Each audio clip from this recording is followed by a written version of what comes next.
صلی اللہ علی محمد صلی اللہ علیہ وسلم۔ اعوذ باللہ السمیع العلیم من الشیطان الرجیم، بسم اللہ الرحمن الرحیم، والصلاة والسلام علی رسولہ الکریم۔ بخاری شریف باب الوضو،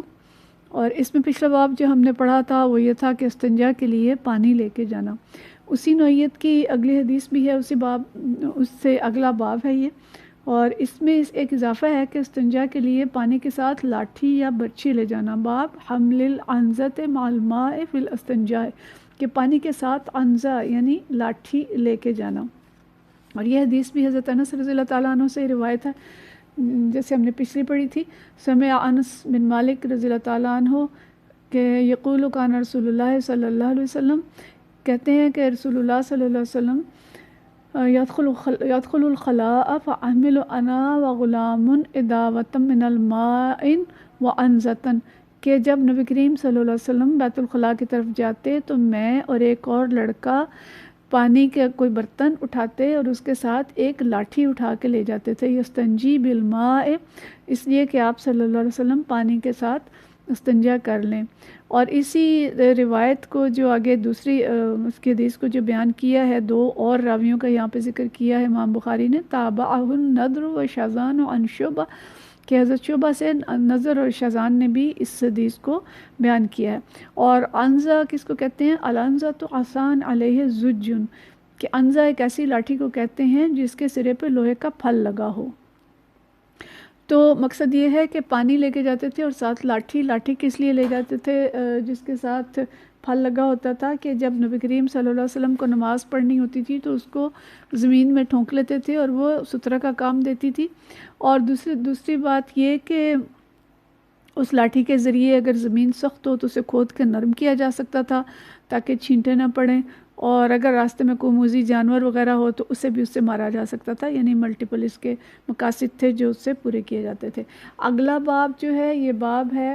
نہیں عن الاستنجاء بالیمین، کہ دائیں ہاتھ سے استنجا کرنے کی ممانعت کے بارے میں یہ باب ہے۔ اور یہ حدیث نمبر 152 ہے، عن عبداللہ بن ابی قتادہ رضی اللہ تعالیٰ عنہ عن ابی، عبداللہ بن ابی قتادہ اپنے والد حضرت قتادہ رضی اللہ تعالیٰ عنہ سے روایت کرتے ہیں، قال رسول اللہ صلی اللہ علیہ وسلم، کہ رسول اللہ صلی اللہ علیہ وسلم نے فرمایا، اذا شرب احدکم فلا يتنفس فی الاناء، کہ اگر تم میں سے کوئی پانی پیے تو فلا يتنفس فی الاناء، کہ وہ برتن کے اندر سانس نہ لے۔ وَإِذَا أَتَى الْخَلَاءَ، اور جب وہ بیت الخلاء کی طرف جائے تو فلا یمس ذکرہ بیمینہ، اپنی شرمگاہ کو دائیں ہاتھ سے نہ چھوئے، ولا یتمسح بیمینہ، اور نہ ہی دائیں ہاتھ سے استنجا کرے۔ اگلی حدیث بھی ہم پڑھ لیں، پھر ہم ان دونوں کو اکٹھا دیکھتے ہیں انشاءاللہ، ان کی جو تشریح ہے۔ اگلی حدیث جو ہے حدیث نمبر 153، اور اس کا جو باب ہے وہ بھی یہی ہے، لا یمسک ذکرہ بیمینہ اذا بالا، کہ جب کوئی شخص رفاجت کے لیے پیشاب کے لیے جائے تو اپنی شرمگاہ کو دائیں ہاتھ سے نہ چھوئے۔ اور یہ بھی حضرت عبداللہ بن ابی قتادہ سے ہی روایت ہے، عن ابی عبداللہ بن ابی قتادہ نبی ہے، حضرت ابو قتادہ سے وہ روایت کرتے ہیں، عن النبی صلی اللہ علیہ وسلم، نبی صلی اللہ علیہ وسلم نے فرمایا، اذا بال احدکم فلا یأخذن ذکرہ بیمینہ، جب کوئی تم میں سے پیشاب کے لیے جائے تو اپنی شرمگاہ کو دائیں ہاتھ سے نہ چھوئے، ولا یستنج بیمینہ، اور نہ دائیں ہاتھ سے استنجا کرے، ولا یتنفس فی الاناء، اور نہ برتن کے اندر سانس لے جب پانی پیے۔ تو یہ بڑی اہم حدیث ہے اور ہمیں ایک کانسیپٹ جو اسلام کا ہے دائیں اور بائیں کی تقسیم کا وہ دیتی ہے۔ اور پانی پیتے ہوئے برتن کے اندر سانس نہ لینے کی بات پہلے آئی ہے کہ برتن کے اندر اپنے منہ سے سانس نہ نکالے۔ آج طب نے بھی اس چیز کو ثابت کیا ہے کہ اگر پھونک مارتے ہیں پانی میں یا سانس لیتے ہیں تو منہ کے اندر جتنے جراثیم ہوں گے وہ اس پانی میں جائیں گے۔ اور یہ بھی ہمیں معلوم ہے کہ جب ہم سانس لیتے ہیں تو کاربن ڈائی آکسائڈ خارج ہوتی ہے جو کہ ایک مہلک گیس ہے، تو وہ بھی مشروب کے اندر جائے گی اور نقصان ہوگا۔ اور ایسا بھی ہو سکتا ہے کہ پانی پیتے ہوئے کبھی سانس جب باہر نکالتے ہیں تو اندر بھی کھینچتے ہیں تو ناک کے اندر پانی چلا جائے تو وہ بھی نقصان دہ ہے. یعنی یہ سب چیزیں جو ہیں نقصان دہ ہیں. اور ایک چھوٹے سے جملے میں نبی کریم صلی اللہ علیہ وسلم نے ایک ادب اور آداب بھی بتایا اور اس کے جو نقصانات ہیں ظاہر ہے وہ ہم جانتے ہیں. اور اس کے بعد جو دوسری بات آئی کہ وضو استنجا کرتے ہوئے دایاں ہاتھ نہ استعمال کیا جائے اور بائیں ہاتھ سے ہی کیا جائے. اسلام میں دائیں اور بائیں کی تقسیم کا ایک وسیع تصور ہے. ایک طرز زندگی ہے جو اسلام دیتا ہے اور ایک یوں سمجھیں کہ ایک طہارت کا تصور ہے, صفائی کا تصور ہے اور ایک گندگی کا تصور ہے, ایک نیکی کا تصور ہے, ایک برائی اور بدی کا تصور ہے. تو دونوں کے لیے دائیں اور بائیں کے جو تقسیم ہے وہ کر دی گئی. اور اس کی ابتدا جو ہے ظاہر ہے جو صفائی سے اور طہارت سے ہوتی ہے کہ تمام اچھے کام دائیں ہاتھ سے کیے جائیں اور تمام جو جن کاموں میں گندگی کے ساتھ مس ہونے کا ٹچ ہونے کا خیال ہے ان کو بائیں ہاتھ سے کیا جائے. دراصل اسلام یہ تصور پختہ کرنا چاہتا ہے کہ ہمارے اندر صفائی, طہارت, اچھائی, نیکی اور گندگی اور برائی کا تصور پختہ ہو جائے. ہم چیزوں کو پہچان لیں اور ہم جان لیں کہ کون سی چیزیں جو ہیں وہ صاف ستھری ہیں, اچھی ہیں اور کون سی گندی ہیں, کون سے کام جو ہیں وہ صفائی کے ہیں, طہارت کے ہیں, کون سے کام گندگی کے ہیں. اور یہ پورا ایک طرز زندگی ہے جو اسلام ہمیں دیتا ہے کہ مسلمان جو ہیں وہ گندگیوں سے کراہت کریں اور طہارت کو پسند کریں. آج کی جو تہذیب ہے آپ دیکھیں کہ اس کے اندر یہ کوئی کنسیپٹ نہیں ہے اور خاص طور پہ کھانے کے جو آداب ہیں اس میں تو کھانا چمچ بائیں ہاتھ میں اور کانٹا دائیں ہاتھ میں پکڑایا جاتا ہے اور کھانے میں کوئی تصور نہیں ہے کہ آپ دائیں سے کھائیں بائیں سے کھائیں. اور اسی طرح طہارت میں بھی کوئی تصور نہیں ہے کہ استنجا دائیں ہاتھ سے کریں اور بائیں ہاتھ یا بائیں ہاتھ سے کریں. اور اس کے نتیجے میں جتنی بیماریاں پھیلتی ہیں, میں پچھلے درس میں اس کا ایک تذکرہ کر چکی ہوں کہ ایک خاتون جس کی وجہ سے ہزاروں لوگ جو ہیں وہ ٹائیفائڈ کا شکار ہوئے تھے. تو یہ سمجھیں کہ ایک طرف تو ایک ہائیجین بھی ہے کہ جس میں ہم کہتے ہیں کہ احتیاط علاج سے بہتر ہے, کہ یہ احتیاط بھی ہے, حفظ ما تقدم بھی ہے طہارت کے سلسلے میں, خاص طور پہ استنجے کے سلسلے میں کہ جب استنجا ہے بائیں ہاتھ سے کیا جائے گا اور بائیں ہاتھ کھانے کو نہیں لگایا جائے گا, کھانا ہمیشہ دائیں ہاتھ سے کھایا جائے گا. یہ ادب ہم اپنے بچوں کو سکھاتے ہیں, ہم خود بھی سیکھتے ہیں. تو اگر کوئی چھوٹی موٹی گندگی دھونے کے باوجود بھی ناخنوں میں رہ بھی جائے لیکن بائیں ہاتھ اگر کھانے سے الگ رکھیں گے تو وہ بیماری نہیں پھیلائے گا. لیکن اگر کوئی کانسیپٹ دائیں اور بائیں کا نہ ہو اور سب چیزیں مکس ہوتی رہیں تو پھر کیا تصور ہوگا اور جراثیم کس درجے میں پھیلیں گے اور بیماریاں کس طرح سے پھیلیں گی. تو اس لیے اس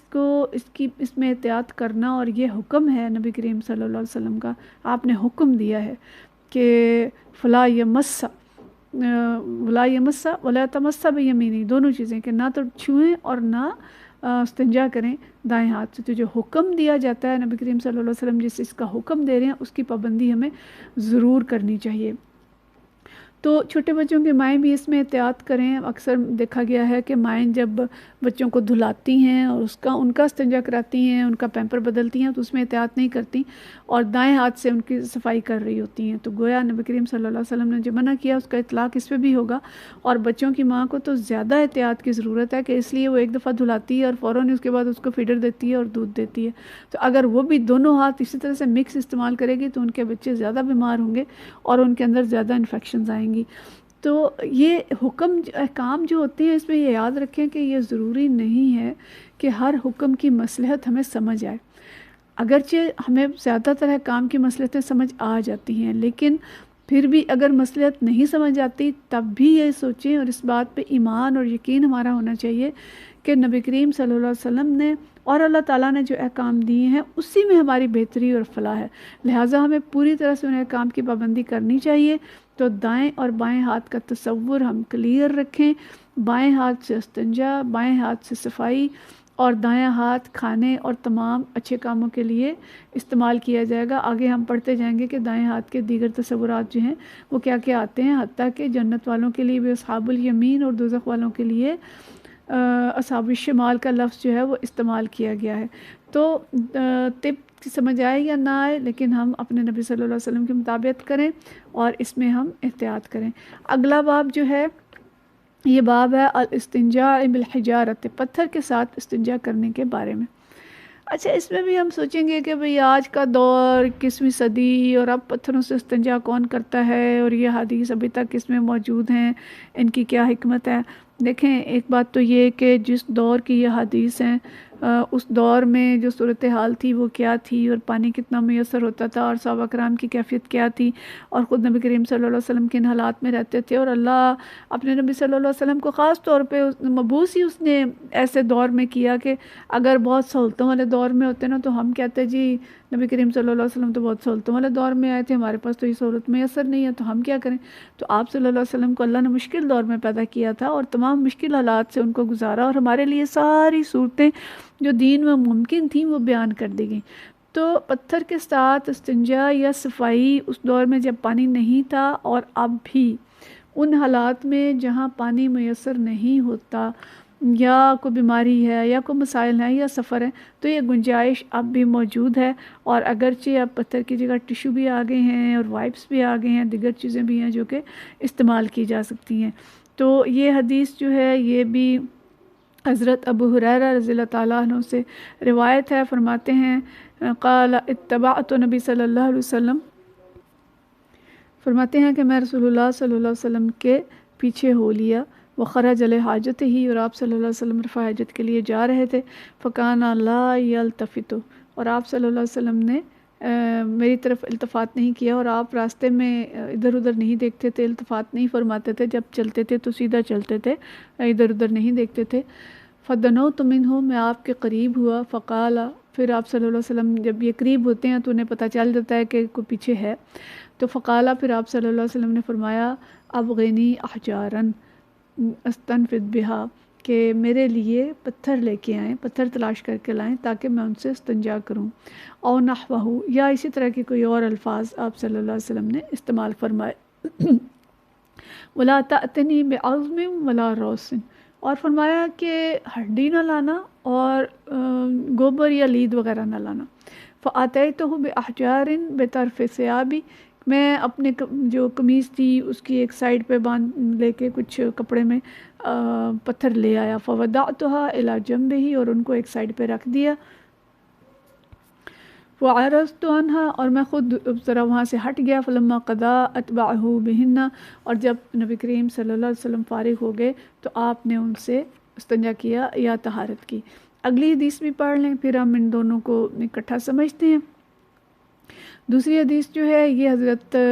عبداللہ بن مسعود رضی اللہ تعالیٰ عنہ سے ہے،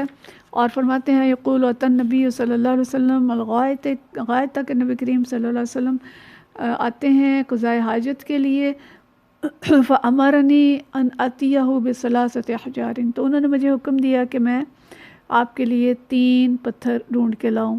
فوجدت حجرین، مجھے 2 پتھر ملے، والتمست ثالثا فلم اجدہ، اور میں نے تیسرا پتھر ڈھونڈا لیکن مجھے ملا نہیں، فاخذت روسۃ، تو میں نے گوبر لے لیا، فاتیتہ بہا، اور آپ صلی اللہ علیہ وسلم کے پاس لے کے آیا، فاخذ الحجرین والقى الروس، تو آپ صلی اللہ علیہ وسلم نے جو دونوں پتھر تھے وہ لے لیے اور جو گوبر تھا وہ پھینک دیا، وقال ھذا رکس، اور آپ نے فرمایا یہ نجس ہے، رکس، اور دوسری کسی حدیث میں رکس کا لفظ بھی استعمال ہوا ہے۔ تو رکس کہتے ہیں کہ الٹا پھر جانا، کسی چیز کا لوٹ جانا۔ اس میں یہ کہا جاتا ہے کہ جیسے گوبر جو ہے پہلے کھانا ہوتا ہے، چارہ ہوتا ہے، اور پھر بعد میں وہ گوبر بن جاتا ہے، اس کی حالت جو ہے الٹ جاتی ہے، اس لیے اس کو رکس کہتے ہیں۔ تو یہاں پہ جو 2-3 باتیں ہمیں مل رہی ہیں، ایک چیز تو ہے کہ پتھروں کے ذریعے استنجا کرنا، جیسے میں نے بات کی کہ اس دور میں جیسے پانی کی آسانیاں نہیں تھیں، پتھر یا مٹی کے ڈھیلے استعمال کیے جاتے تھے اور ان سے طہارت کی جاتی تھی، اس سے صاف کیا جاتا تھا۔ لیکن آپ صلی اللہ علیہ وسلم نے پتھر کے استعمال کی یا مٹی کے استعمال کی اجازت دی اور ہڈی اور گوبر سے منع فرمایا۔ 2 باتیں اس میں آتی ہیں کہ ہڈی اور گوبر کے بارے میں ایک حدیث آتی ہے جس میں یہ بتایا گیا ہے کہ ہڈی اور گوبر ان کی جنات کی خوراک ہوتی ہے۔ ابو داؤد کی یہ حدیث ہے کہ جنوں کا ایک وفد آیا نبی کریم صلی اللہ علیہ وسلم کے پاس اور اس نے درخواست کی کہ ان 2 چیزوں سے استنجا کرنے سے منع فرما دیں کہ یہ ہماری خوراک ہے۔ تو اس میں تفصیلات میں یہ آتا ہے کہ وہ جب ہڈی اٹھاتے ہیں تو ان کے لیے دوبارہ اللہ تعالیٰ اس پہ گوشت چڑھا دیتا ہے، اور جو گوبر ہے وہ ان کے جانوروں کے چارے کے طور پہ کام دیتا ہے کہ اس پہ دانہ بن جاتا ہے۔ بہرحال جو بھی اس کی تفصیل ہے، لیکن ان دو چیزوں سے ویسے بھی اگر دیکھا جائے تو ہڈی سے زخمی ہونے کا بھی خطرہ ہے، اور اگر میڈیکل بھی ہم دیکھیں تو ہڈی اگر کسی جانور کی ہے اور کوئی بیماری ہے اور جسے کتوں نے چاٹی ہے یا جانوروں نے اس کو چاٹا ہے، اس کو اگر استعمال کیا جائے گا تو وہ بیماریاں پھیلانے کا باعث بھی ہوگی اور زخمی کرنے کا باعث بھی ہوگی، اور گوبر تو ویسے بھی گندگی ہے۔ تو ان دو چیزوں سے منع کیا گیا، اور پتھر یا مٹی سے استنجا کیا جائے، اس سے صفائی ہو جاتی ہے۔ اور فطری دین ہے اسلام، ہر طرح کے حالات کے لیے احکامات ہیں، اس لیے ان دونوں چیزوں کا جو ہے وہ حکم ہے۔ لیکن اس وقت کے جو حالات ہیں اس میں پانی کا استعمال بہتر ہے، بلکہ امام حسن بصری رضی اللہ تعالیٰ عنہ کے دور میں وہ یہ فرماتے تھے کہ ہمارے زمانے میں جو حکم ہے وہ قضاء حاجت کے بعد لوگوں کو لازماً پانی استعمال کرنا چاہیے، اگر وہ پتھر استعمال کریں تب بھی وہ پانی استعمال کریں، اس لیے کہ جو ابتدائی دور کے لوگ تھے صحابہ کرام، وہ بہت کم کھاتے تھے اور ان کا پخانہ سخت ہوتا تھا اور اس سے نجاست بہت نہیں لگتی تھی۔ لیکن آج کل جس طرح سے کھانا کھایا جاتا ہے، اور اب تو بالکل ہی کھانوں کا دور ہے اور طرح طرح کے کھانے، اور ان کھانوں کی وجہ سے جو پخانہ ہے وہ اس طرح کا نہیں ہوتا بلکہ نرم ہوتا ہے اور نجاست ارد گرد لگتی ہے، اس لیے صرف پتھر نہیں بلکہ پانی بھی استعمال کیا جائے۔ اور اگر کسی کو دست لگے ہیں یا موشن ہے تو اس کو تو لازماً پانی استعمال کرنا چاہیے کہ اس سے صفائی خالی پتھر سے کافی نہیں ہوتی، اور پتھر یا مٹی استعمال کی جائے، لیکن گوبر اور جو دوسری لید وغیرہ اس کو استعمال نہ کیا جائے۔ اور پتھر کے سلسلے میں بھی کہ ایک پتھر یا ایک مٹی کے ڈھیلے سے صفائی نہیں ہوتی، کم از کم 3 پتھر استعمال کرنے چاہیے، مطلب یہ، اور اگر ایک ہی بڑا پتھر ہے تو اس کو 3 اطراف سے استعمال کیا جا سکتا ہے تاکہ صفائی جو ہے وہ مکمل ہو۔ تو دیکھیں ہمارا دین کتنا پیارا دین ہے۔ یہودیوں نے تو اس پہ طعنہ دیا تھا کہ تمہارے نبی صلی اللہ علیہ وسلم تمہیں یہاں تک بھی بتاتے ہیں، لیکن اگر آپ اس پہ غور کریں تو ہمارے نبی صلی اللہ علیہ وسلم نے دین کا کوئی گوشہ بھی خالی نہیں چھوڑا، اور چھوٹی سی چھوٹی چیز کے لیے بھی ہمیں ہدایت دی ہے، اور ہمارے لیے اتنی سہولتیں رکھی ہیں کہ ہر طرح کے حالات میں انسان دین اسلام پہ عمل کر سکتا ہے، اور اس کے لیے بہت ساری گنجائشیں ہیں کہ کس وقت میں کس طرح کی صورت میں وہ کیا عمل اختیار کرے۔ آگے ہم دیکھیں گے کہ وضو نہیں کر سکتے تو اب تیمم کر لیں، اور غسل کی بھی مختلف صورتیں، تو یہ سب کچھ آسانیاں ہیں، لیکن پاک اور مطہر رہا جائے، آسانیوں کو استعمال کیا جائے، گندا نہ رہا جائے۔ وآخر دعوانا ان الحمد للہ رب العالمین۔